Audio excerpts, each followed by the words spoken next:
This is B2B Marketing Methods. I'm your host, Terri Hoffman, and I'm the CEO of Marketing Refresh.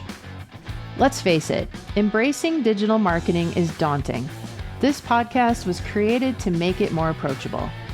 Join us as we talk to CEOs, sales leaders, and revenue growth experts who will share lessons learned and tips from their own journeys. Hello, everybody. Hello, and welcome to B2B Marketing Methods. Today, I'm very excited about our guest. I'm going to introduce him in a second, but I first want to tell you a little bit about his background. So our guest today is James Reid. James has been in a whole variety of sales and business development leadership roles for companies that specialize in tools and hardware and other supplies for the construction industry. So he has been all over the country. He has probably been beat up and beat down by just about everybody who purchases construction equipment across the country. And the main reason I was really curious to have him on today and very excited about it is I want to talk to him about the things that we're going to cover. What we're going to talk about are challenges in kind of blending sales and marketing together, how those two areas can work together. We're going to talk about how salespeople use CRM, which, is about as exciting as watching paint dry, but very necessary and a very important part of the forecasting and revenue projection function. We're going to talk about some of his background in the Army, which I think is probably from my perspective, has a huge tie to his success in the business world. And so we're going to cover those topics and probably a whole lot more than I can't even anticipate, because that's what it's like to talk to James Reid.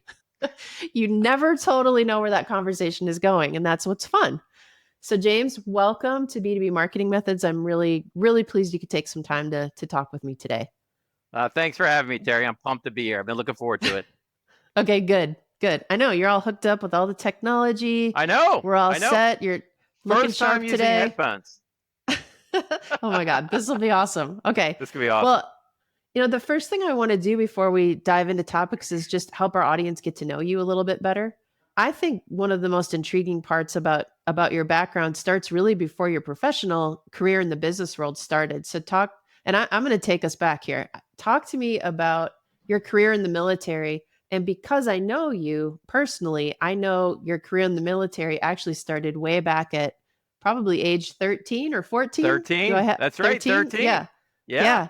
Okay. So talk to us about your background. Tell us how you kind of took that path and what led you there. Yeah. I was in 8th grade and I had this dream that I was going to be an Army general at one point in my life. So I told my parents at age 13 that I wanted to go to military high school. And I think they about fell out of their chairs. Because what 13-year-old kid goes to their parents and says, I want to go to military high school? No kid says that.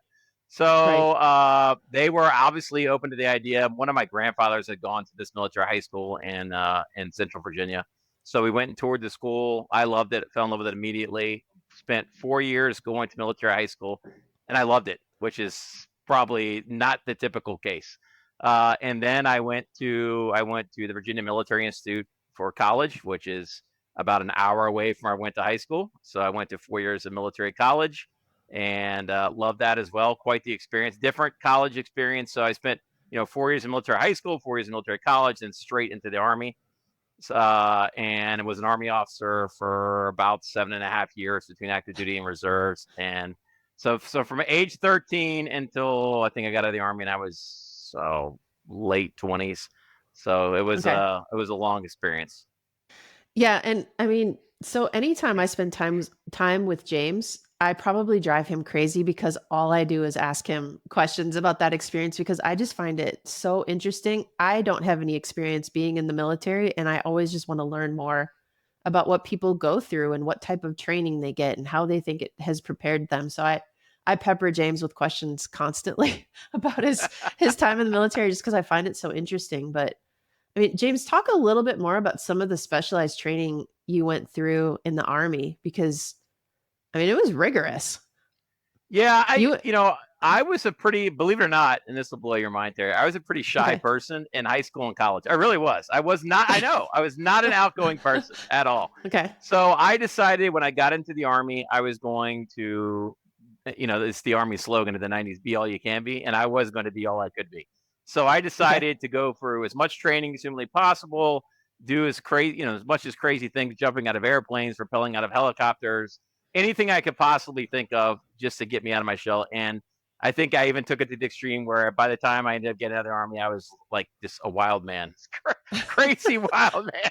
But I honestly attribute that the 7 years as an Army officer. I attribute, and look, and it wasn't always succeeding in the Army. Like if I failed a school, I went back and did it again. If I failed it again, I went back and did it again.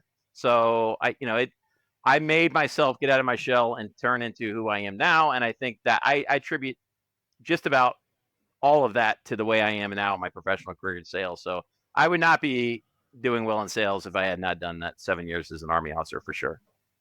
Well, so that must, because you're in leadership and management roles in sales for the past several years, that must also be a tool that you can take in your coaching and training and development of people who report to you and work for you. Because I think one of the things that frustrates me about how salespeople are defined is that everyone thinks, oh, only certain types of people, can be in sales. Now, of course, there are things that might make you more immediately successful than other personality traits, but like, what's your perspective on that? How do you take what you learned from that training you put yourself through and forced yourself through to coaching your own team now? And that, I'm glad you asked that, because that's actually probably for the first time in my professional career that's applicable now. So I am, I'm 48 years old, and now I'm starting to have, ladies and gentlemen that report to me, they're in their early to mid 20s, right? Mm-hmm. So, and I started struggling with they failed once, and now they're like down in the dumps, right? They just want to stop, right? And I have to and my initial reaction is like, hey, get off the ground and go back to work, and let's go back after this, right? Yep. But then I thought, okay, there's a different way to coach them, and my mindset, okay, in the Army, if I failed and failed and failed, I just kept doing it till I eventually passed, or someone just got sick of me and just said I passed, right? So I try to take this younger generation that's, look, they're extremely talented, like they have talents that I will never have, and I think my generation in sales leadership needs to look at them and be like, okay, let's find those talents that we wish we had at their age, which is what I'm trying to do now, and there's a lot of them. And then I just give them guidance like, guys, you're going to fail. When you fail, we're going to get right back up. We're going to go do it again. So to me, the biggest trait taken away from the Army is when you fail, you're going to do it again. If you fail again, try again. And just trying to teach this younger generation that it's okay to fail. Like I think it took Thomas Edison 300 some odd times to invent the light bulb. Like, that's the type of mentality we have to have in sales, because you're going to get the door slammed in your face. And, if you're 22 years old, brand new to sales, they're like, oh God, I can't handle that. Well, yeah, you can, because the sun's going to come up tomorrow. Right. Oh, it's brutal. I mean, it does take a lot of persistence and then just like an inner confidence that you can eventually figure it out. And really without coaching and somebody guiding you through that, I think it's hard to figure out on your own, right? It is. Yeah. Yes. That's pretty challenging. It is. What are some of the like in terms of the younger generation and some of the talents that you see there? What are some of the strengths that you see that maybe weren't part of yours and my generation necessarily? That's a good question. Two things. The first one that comes to mind is they're willing to think outside the box more than I was at their age.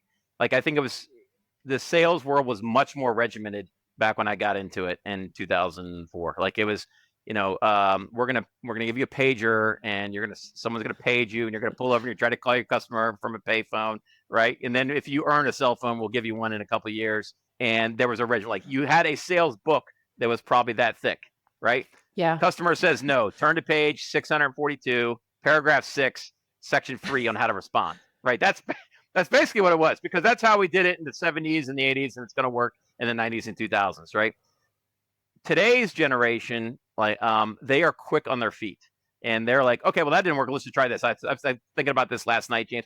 Some of my guys and gals will text me in the middle of the night. James, I came up with this great idea last night. We got this new customer prospect in Salt Lake City, and I think he likes this. We're going to go after this. That's, and I'm like, I revert back to the, 4-inch manual. I'm like, I don't remember that page of the manual. But these kids are quick. Like they're quick to come up with solutions.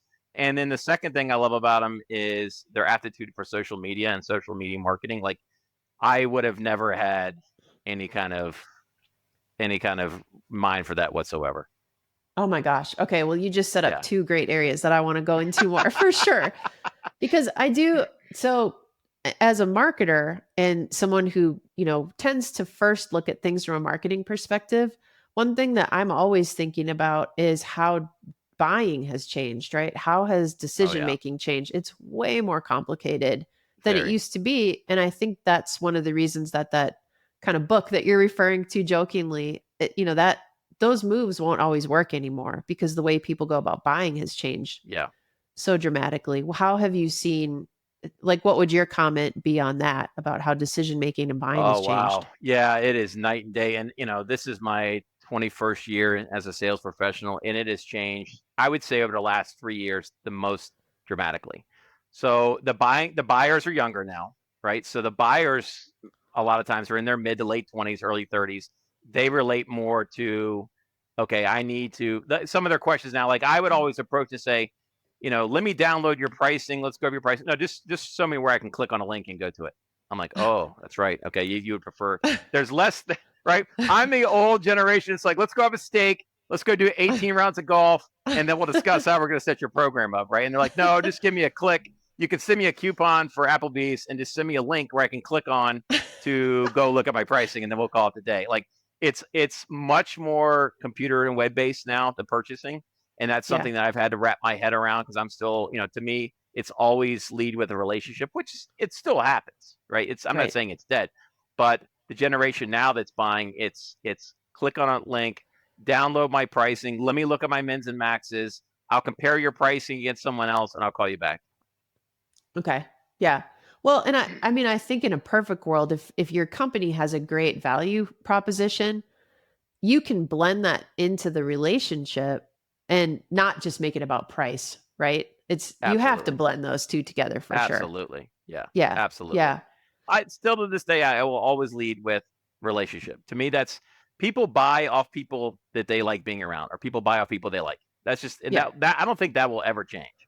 So as long as you can still have that relationship and give them all the web-based applications that they're looking for as the secondary tier, then I think it's a win-win for sure. Yeah. Yeah. Exactly. Well, let's talk about your market that you're selling into a little bit more too. So you primarily sell to construction companies and then contractors who are, well, hold on. Let me back up even further than that. Tell us who you work for now. Talk to me, Oh, introduce your company. Yeah. Because yep. I So guess I I work. glossed over that. I don't want to No, miss no, that. that's Yeah. good. No, that's Yeah. fine. I work. The company I work. It's the MK Morse Company. They're based out of Canton, Ohio. It's a family-owned manufacturer of cutting tools. So we Okay. make anything from 100-foot, industrial bandsaw blades that are 3 inches thick to cut, steel beams, down to anything as a blade about that big, and everything in between. And we're a true manufacturer, so we import raw materials, and then we build it from the ground up. So it's a great company to work for. This is actually my second stint with them, so it felt good to come home. Cannot speak highly enough about them. Yeah. So one thing that I love too as a marketer is first of all, go follow them on LinkedIn, the company, because they post the most awesome videos showing how their blades cut through different pieces of material. And it's pretty entertaining. I think Yeah, it's very entertaining. I think that's an awesome way to demo your products and kind of blend those tech tools and web app tools into the relationship building that you guys are doing. I love that strategy. I love that whole video series that you guys do. absolutely, Yeah, it's pretty absolutely. cool. Yeah. It is Do cool. you when you guys go to conferences and events, do you set up something similar to that in your booth? Do you guys do any of that No, live? no. There's a couple industrial conferences like ISA Huh? that will allow larger stuff in the booth, but most of my conferences are with marketing or buying groups, and there may be some little scatter material on the table, but it's mainly, hey, thank you for your business. How are we getting to the next step? And then let's go have a steak. That's typically what the buying group conferences are. But there are some larger industrial, especially, so we're a worldwide manufacturer, so we have warehouses all across the world, Asia, Europe. So especially some conferences, some larger industrial conferences in Europe and Asia, we will have Okay. larger material out where we're doing demos and stuff. But in the States, Okay. not as much. Yeah.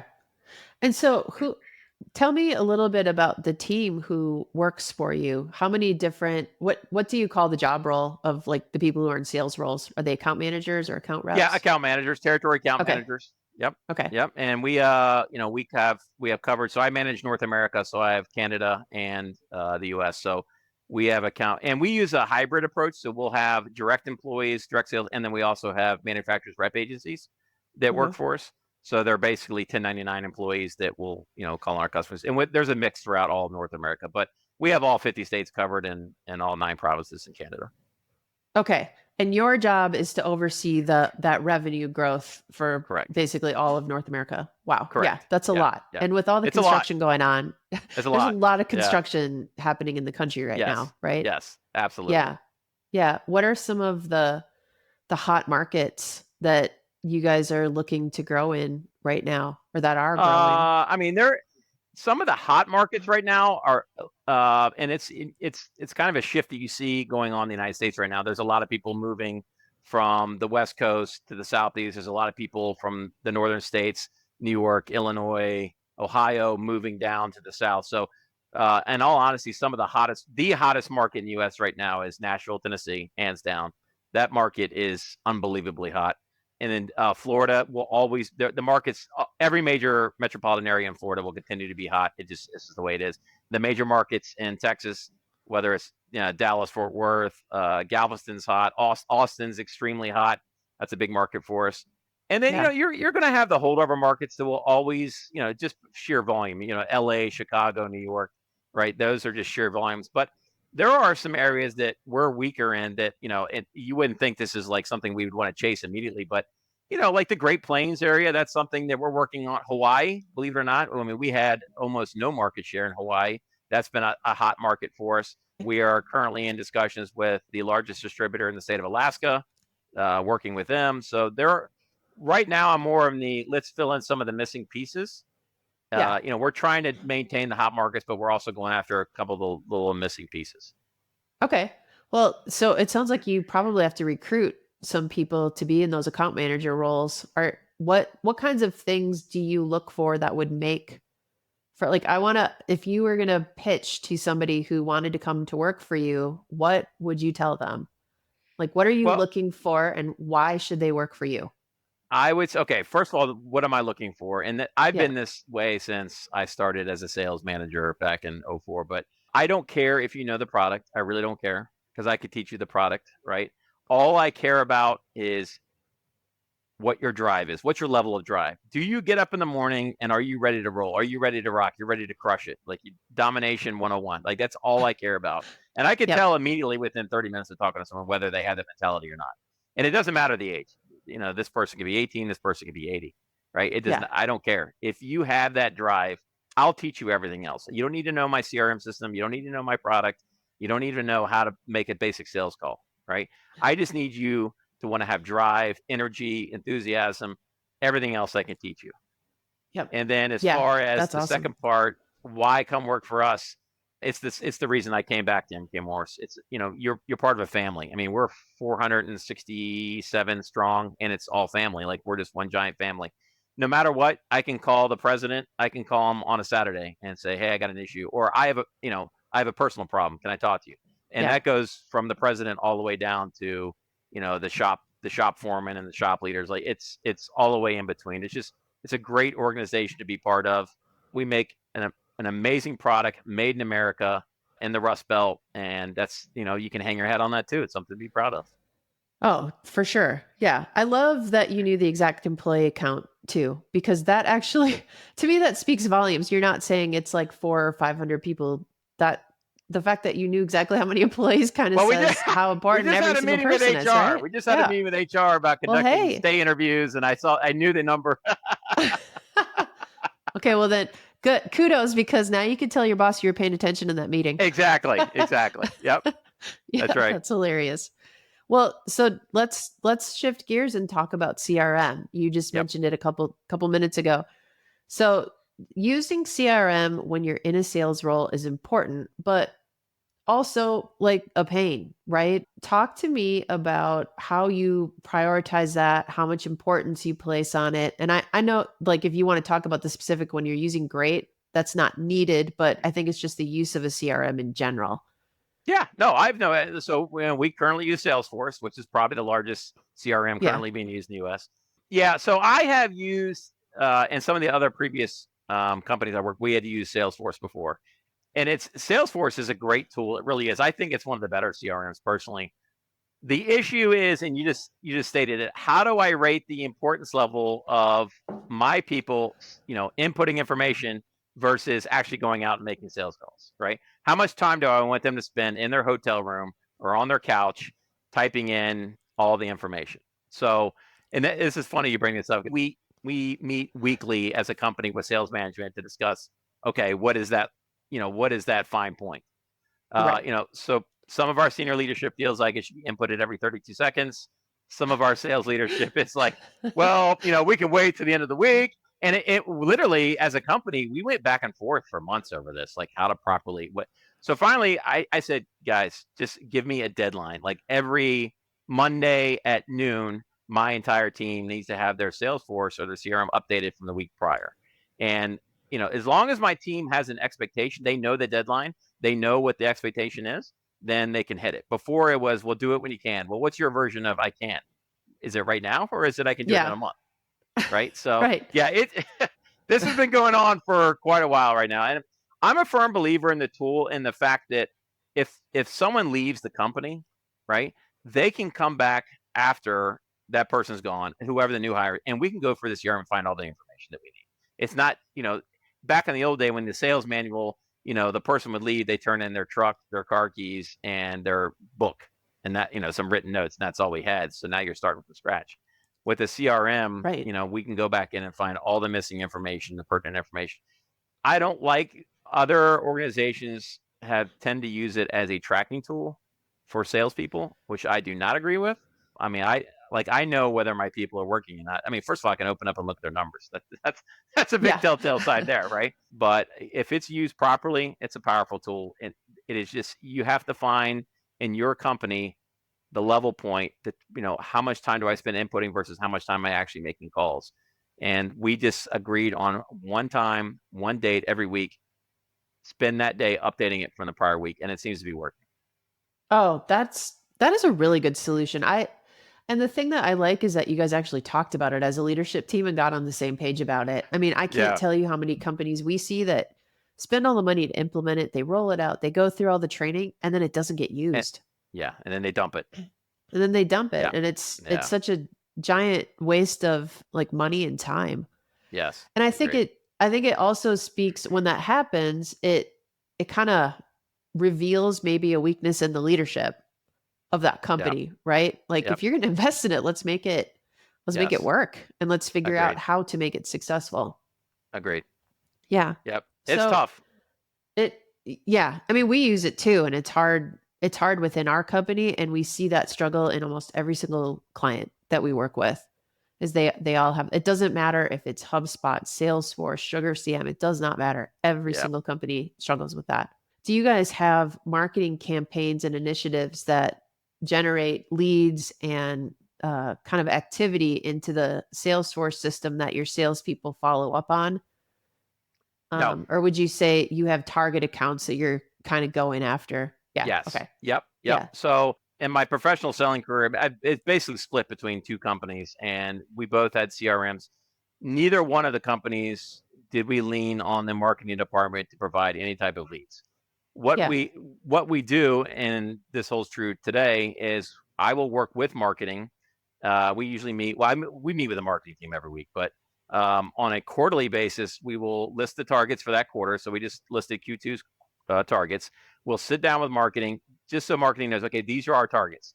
And then I put under each target, here's a list of what we need from the marketing department to make sure we hit that target. And we both hold ourselves equally responsible if we don't hit that target. So marketing holds Okay. themselves, I hold my team responsible because it's really a collaboration, right? So there's no way we're closing a target with 10 different items that I need without marketing's help, right? And there's, Yeah. and marketing's not going out making sales calls, so they need us to, to do that portion of it. So yeah, we do a quarterly basis. It seems to be working pretty well. I mean, do we hit all of our targets? No. Does anyone? Probably not, right? Yeah. Okay. Well, that's another area where it sounds like you have a system worked out that you're following. And I mean, just like anything, if you're not measuring it, you can't improve it. if you're measuring it, you can start improving it. And it sounds like that's what you're doing. You've got a Yep. way to see, is this working? And if it's not, how do we adjust? How do we make it better and work better together? But really, the main thing is you are working together. You don't have Yes. a wall up between your two No. groups. Yeah. No, and there's always been that adage that sales and marketing hate each other, and that's the Yeah. constant battle, right? That, in all honesty, look, I'm an open book. When I was previously with MK Morse, my first tenure, that's how it was, right? Okay. We had an adverse relationship between sales and marketing. Today is, and it's a lot, just first of all, it started with senior leadership saying we're not going to have that relationship, and then the people we put in place. We just all linked together immediately, and to the point now where we have a group text chain with marketing and sales on it, and we text each other all the time, like through the weekends. Like, there'll be pictures on there, like people are looking at my boat, or I went fishing, or here's me Right. on a roller coaster. Like, that's how close the sales and marketing team are. And then marketing will put text, posts on there that, hey, what do you guys think of this new packaging, or what do you think of this? What of this new art design? And you'll see the guys respond throughout. So it's been extremely helpful. That is. It's almost like you're viewing that relationship between your teams the same as like a relationship with a client or a customer, right? You have to build that. Yeah. Yeah. No difference. Absolutely. That's fun. What about, do you guys have you ever heard of the term sales enablement? Like the way that a marketing department might cross over with sales, there's kind of this crossover that a lot of companies call sales enablement. Do you guys have first of all, do you know that term? And if I've you don't, never it's heard that fine. term. Okay. So let me explain what I mean by it first. Okay. So the way that those roles are evolving, and you kind of hit on it at the beginning with like you looking for this younger generation of salespeople and account managers, they've got to know how to use social media, Oh, right? absolutely. They have to know how to use that as a tool to build a relationship and to build their credibility. So sales enablement is, how do we cross over? Does marketing write those posts for a salesperson on LinkedIn? Does marketing write the content about the proficiency of our blades and why they're engineered and manufactured the way that they're manufactured? Like, how does that crossover happen? Because it's becoming much less clear what the role of a salesperson is and what the role of the marketing team is. That's all kind of blending together, right? Okay, I can tell you Yes, have it an is. answer to this. No, it is. You're right. Yeah, No, it yeah, is. yeah, So we discussed this with the marketing department. So first of all, they came to the sales team and said, okay, how do we get more posts on social media, whether it be yeah. LinkedIn or whatever, right? So, and we responded, so our initial thought was, well, why aren't you putting more posts on LinkedIn? Right. So, and they're like, and their response is, well, where do we get the material from? Right? We get it. Right. The sales team's got to send us pictures of something, right? Yep. So what we do now is we will use that group text chain, and we have a person internally that handles all of our social media, and we will just send her pictures and a quick couple bullet write up, and then she'll post it. If Yep. it's something simple like that, now if it's something where we want to target a specific customer, then I'll have the sales team write it up and then have the marketing team approve it, just to make sure we didn't write some stupid sales guy stuff in there, right? So Yeah. you always want to have someone double check, especially when sales guys are involved. So if it's tailored, if it's pinpointed at a customer, we'll usually do it on the sales side. But we can bombard our internal social media person all day long with pictures and a couple of, hey, post this, post this, post this, post this. So, and it seems to be working pretty well. And Yep. we don't really, there's never, not once have I seen an issue where we had an issue where someone was like, oh, we shouldn't have posted that, or did someone approve that? Did someone check that? Where did that come from? We haven't had an issue with that yet. So it seems to be Yeah. working. I would think if people are working in your company culture and they know, Yeah, they're going to know the line on what should be posted and what shouldn't be absolutely. posted if you've trained Yeah. them. Yeah. Yeah. Absolutely. But that's great. I feel like, so what you described at the beginning with the interaction of the marketer saying, hey, we need to post more. What do we do? And the salesperson saying, well, get to it then. Yeah, right. Post more. Post more. So do you know that in most of the companies I see, that's where things break down? They never Really? make it past that conversation, because people are like, well, what, we don't know what to do. We don't know what the next step should be. And you just Right. have to get creative and start. So I think the way that you guys have gone about it is a huge thumbs up. It's a plus. I'm sure there are many more ways you could kind of expand upon that, but Oh yeah. right now, that you made it past where most companies get stuck is they get stuck in that frustration, or they try to make it something bigger right out of the gate instead of just starting with something simple. Like just get it going, Just get it right? going. Just get it Absolutely. going. Yeah. Progress over perfection. Yes. Yes. Yeah. And I quantity now. So when I was my first time with MK Morse, it was social media. What's that? Right? Like we're not putting any posts on Facebook. I'm like, well, it's not just Facebook. So so now Right. we're at the point now where you'll probably see if anyone follows us on LinkedIn. I use LinkedIn, so if anyone follows on LinkedIn, we'll see. I mean, there's probably a minimum of 2 posts a day from our company, which is unbelievable compared to where we were 10 years ago, Yeah, it's a 5 lot. years ago. Do you Yeah. do you hear back from your customers or your prospects that they're noticing that? Like, do they Every see now that? and then. Yeah. If I do a customer specific post, I'm always checking to see did the customer read it? Because if the customer reads it, then they're going to respond. Yeah. And what really gets me jazzed up is when I write something for one of our larger customers, and they have their own internal social media department, and they'll respond, "Oh, thanks, James. Hashtag love MK Morris. Love it." That's really cool. Yeah. That gets you jazzed up. Again, 5 years ago, it's like what? Like, what do I need that for? Right? But now it's like pretty cool.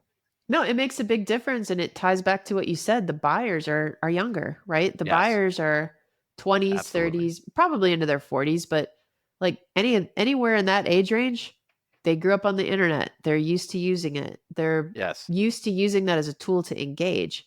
And they're not just meeting it on the golf course or having a steak. Like right. that's definitely important. Yes. Yeah. Yep. And I agree with you. Like that'll never stop being important. It's how No. these things blend together and how they evolve. And using social media to connect is really pretty important. It has to happen. Yes, it has to happen. And Yeah. I was not a huge advocate of it when I first got into this profession, but now I'm a gigantic advocate of it. I think it's immensely important, especially like you said, as the buyers get younger, as our customers get younger, they expect to see more stuff like that. And it's kind of Yeah. fun too. Yeah. Yeah.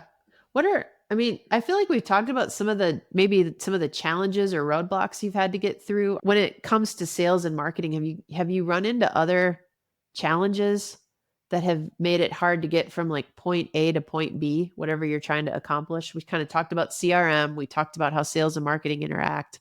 Are there other challenges you've run into that have, like in your mind, maybe held back your ability to sell or for your team to be effective? Yeah, no, what my philosophy is communication. And I know that's probably shocking to you, right?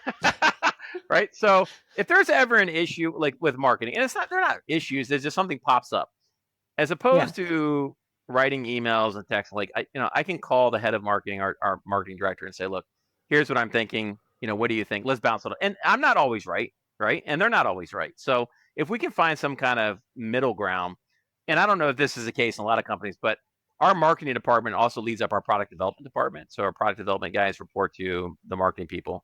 And in all honesty, I lean them. It's probably like 70-30. I lean on them 70% of the time for product development. And it's, product testing, new product ideas, packaging, artwork, pricing, promotions, launch packets, training. Like I lean Yeah. on them for that probably 70% of the time. And they're impeccable when it comes to that. Like they're just geniuses. And I think they work on it like 24/7. So, the other 30% of the time and we're not really a promotion based company. Like we're kind of getting away from Yeah. that. I'm not a firm believer. Like sending out promotions tends to cause buying habits, right? And I don't want to cause buying habits. I don't want people to wait for promotions for marketing to buy because then you're comping yourself at the end of every quarter. Well, we had a promo last quarter. How are we going to comp against that? Like I don't want my sales team to have that mentality, and I don't want my buyers to have that mentality. I want them to Right. buy when they need to. So we really lean on new product, great pricing, and incredible availability. And so that's Right. why I lean on our marketing department probably 70% of the time on as far as just looking at them as a product team. Yeah. No, I think that's pretty common with manufacturing companies is to and I think the opportunity as digital marketing becomes a more important part of building relationships with customers is not just confining the marketing team to 70% product marketing. It's like, how do we add on to that and think about like other ways the marketing team can help us build relationships online? Because people, you have to build a relationship with them in person, but they're also going to their phone and going to their computer and searching. 100%. They're not just Yep. thinking like, this is the only people we buy from, right? Like, how do Correct. we compare this against other options and make sure that we're still getting the best value all the time? They're going to be out there further doing research and looking to make sure that they're getting the best deal they can Yeah, get for absolutely. themselves. I mean, first, Yeah. if I meet a customer for the first time, first they're going to do is look at our website. That's the very first thing they're going to do, right? Yeah. And then they're going to see what kind of products we offer. And then the second thing is, okay, well, let's discuss pricing, availability, so on and so on. So, but yeah, I mean, that if I have never met anyone, I hand them a business card. They're not looking at my name. They're looking to see my website is, and they want to go click on it as fast as possible.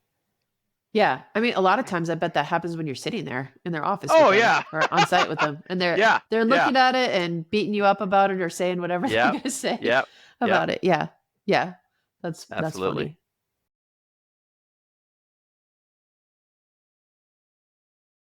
Okay. Then I have fun questions left. So my first question is, what is your favorite trip you've ever taken? Wow. Favorite trip. Wow. To Fruita, Colorado. I was gonna say probably no, recently, as far as the timeline, like I'd say right out of the jump, much. The 3 weeks we did in Fruita were amazing. I mean, they were so fun, awesome. I mean, to sit in the camper and work all day, and then come out of the camper and go have a cocktail at your counter. Yes, and just vent on how the day went. Like, you can't beat that. That was pretty fun. That was pretty fun. Was awesome. By the way, I guess for our listeners, we should say James and our family. Yes. We had our spouses involved in this. Yep. And we had an awesome time. That makes me really happy to hear that was one of your favorite trips. It was a blast. Yeah. So much fun. Sandy and I still talk about it to this day. It was awesome. Next question. I know how much you love music. You're going to have so much fun with this one. Uh-oh. If there's any musical artist or group, dead or alive, that you could see, who would it be? Wow. Any group. Honestly, I think Lone Star. Oh, okay. Yeah, I think Lone Star. Yeah. All right. Yeah. Yeah, I'm thinking about what are the songs that I'm in the shower in the car and I'm like singing to myself. Like, it's a lot of Lone Star. So you spent some time in Texas. It's coming out now. It is Your coming El Paso out. days are coming That's out. right, exactly. And now we're in Tennessee, so it's the same thing. Yeah, exactly. Yep. What's like a book that you find yourself recommending to people? It might be the people that work for you. It could be something that's just for personal enjoyment. Like, do you find a book that you recommend? Are you familiar with Bill O'Reilly? Yeah. Okay. So Bill O'Reilly, most people don't know, they see him as a talking head on, whatever news channel, usually Fox News, but he's also a historian, and he has a series. It's called Killing Whoever, right? So killing Reagan, killing Kennedy, killing Lincoln, right? That series is the best series I've ever read in my entire life. I would highly recommend. I think, honestly, the best one was probably Killing Lincoln. And it's not about, going to kill Abraham Lincoln.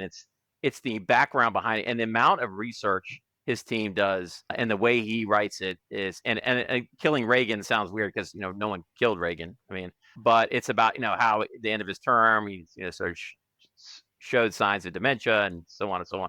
But that series as a whole is absolutely incredible, and I'd recommend it to anyone. It sounds pretty interesting. So does he weave in like the history of what was going on while they were in office? They're extremely well done, and they're quick reads too. I'd say they're 200 pages maybe. Yeah, okay. They're not long. Oh man, Ralph would love that. Yeah, they're awesome. Tell him about that. Yeah. And then my last question is, what is the best job you've ever had? Oh wow. It would be a tie between being a brand new platoon leader in the Army as a brand new second lieutenant, because you are 21 years old and you're in charge of 33 men, half of them being in their mid 30s. Wow. And you have to act like you know what you're doing. And that was a fun job because I learned a lot and it's just fun.